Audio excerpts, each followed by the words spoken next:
uchaguzi utaishia hapo. Wacha niseme mambo 2-3 ndio nijibu Kasongo. Demo ile kadi kama ile. Kwanza, huyu Kasongo amekwama. Amefika mwisho. Amekataliwa Kisii, amekataliwa Western, amekataliwa Pwani, amekataliwa Nairobi. Hapa mlima ndio balaa zaidi. Nairobi kila pahali amekwama. Sasa anaona ile watu yake ya Wakalenjin watatoroka. Na Wasomali pale kidogo. Na ile watu watampatia pesa.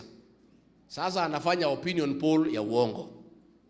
Ati ndiye anaongoza. Nyinyi mmezunguka Kenya. Huyu Kasongo kuna pahali anaongoza? Anaweka opinion poll ya chama chetu cha DCP ambaye ndio chama iko na umaarufu katika Kenya. Sisi ndio tunaongoza Kenya 28%. Anasema ati sisi tuko na 5%. Sisi tumeenda uchaguzi, tumeshinda kiti Narok. Chama mpya ya mwezi 6, Narok tumeshinda kiti. Tumekuja Nairobi Kariomagi tumeshinda kiti. Tumeenda Kakamega tumeshinda kiti. Huyu Kasongo anatengeneza opinion poll. UDA ndio iko 5%, DCP iko 28, anapindua. Nataka kuambia watu wetu those are fake opinion polls au watu ya infortrack. For many years walisema Raila atashinda. Aliwahi shinda? Iko ingine inaitwa Tifa.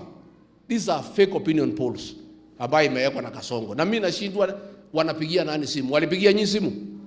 Walikuja kumuuliza? They are fake things inafanywa kwa kompyuta. Ndio Kasongo watu wake wale wa nyumbani ya Rift Valley wasiogope watoroke, na wale wanampatia pesa wafanye biashara. Wakiona hako chini sasa hizo wanaweka opinion polls to cheat the few people he is having. Ignore those opinion polls. DCP is the most popular party in the country na imeonesha wakati ya by election tuendelee kutengeneza chama yetu.